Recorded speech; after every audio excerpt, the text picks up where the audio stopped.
জীবনে আঁখি অনেক বেশি অপমানিত হয়েছে, অনেক বেশি মানুষের কাছ থেকে উষ্টা লাথি খেয়েছে। তাই তো আঁখি আজকে জীবনের সাফল্যের পথে আসতে পেরেছে নিজে, এবং তার সেই পোস্টের মাধ্যমে জানালো আঁখি, জীবনে উষ্টা লাথি না খেলে কখনোই নিজের দাম বুঝবা না, মিলিয়ে নিও। আঁখির এই পোস্টার মাধ্যমে আঁখি বুঝিয়ে দিয়েছে জীবনে সে কত অপমানিত হয়েছে, মানুষের কাছে কত লাঞ্ছনা বঞ্চনার শিকার হয়েছে, মানুষের কত উষ্টা লাথি খেয়ে আজকে আঁখি এই পর্যায়ে এসেছে, নিজের একটা পরিচয় তৈরি করতে পেরেছে। আহাদের সংসারে থাকতে কিন্তু প্রতিনিয়ত আঁখিকে নানাভাবে অপমানিত হতে হতো, খাবার নিয়ে, পোশাক নিয়ে, এমনকি তার গায়ের রং কালো সেটা নিয়েও কিন্তু প্রতিনিয়ত তাকে অপমানিত হতে হতো। আঁখি নাকি কখনো ভালো খাবার চোখে দেখেনি, ভালো জামা কাপড় পরেনি, এমনকি আঁখির গায়ের রং কালো, তার প্রাইভেট অংশ কালো, এরকম নানা অপমানের শিকার হতে হয়েছে আহাদের সংসারে থাকতে আহাদ ও তিশার কাছে আঁখিকে।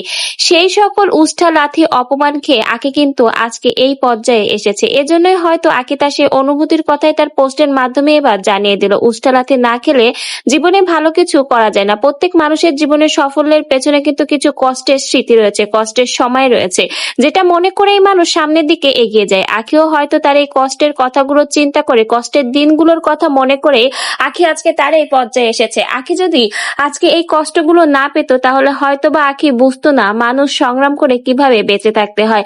প্রতিনিয়ত পদে পদে অপমানের শিকার হয়েছিল আহাদের সংসারে থাকতে আঁখি। তাই তো আঁখি আজকে নিজের দামটা বুঝেছে, নিজের একটা স্থান তৈরি করতে পেরেছে। সে জীবনে হয়তো কোনো কঠিন পরিস্থিতির সম্মুখীন না হলে মানুষ বোঝে না তার জীবনের কতটা মূল্য রয়েছে। জীবনকে ঘোরাতে, জীবনকে কিছু করার সুযোগ দেওয়ার জন্যই হয়তো বা আঁখি তার জীবনে এত কষ্ট সহ্য করেছে। আজকে কষ্ট সহ্য করেছে বলেই আঁখি তার একটা নিজের পরিচয় তৈরি করতে পেরেছে।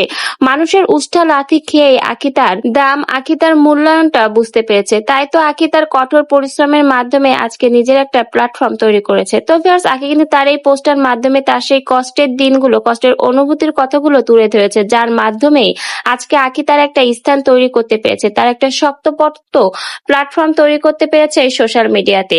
প্রতিনিয়ত আহাদ তিশার অপমানের জন্যই কিন্তু আজকে আঁখি তাদেরকে ছেড়ে চলে এসেছে এবং আজকে নিজের যোগ্যতায় নিজের এই প্ল্যাটফর্মে তৈরি করে এখন ইনকাম করে খাচ্ছে। প্রত্যেকের জীবনের কষ্টের সময় থাকে, কষ্টের স্মৃতি থাকে, সেই কষ্টের স্মৃতি, কষ্টের সময়গুলো চিন্তা করে মনে রেখেই কিন্তু ঠিক আঁখির মতো প্রত্যেকটা মেয়েই, প্রত্যেকটা মানুষ এভাবে সামনের দিকে এগিয়ে যায়।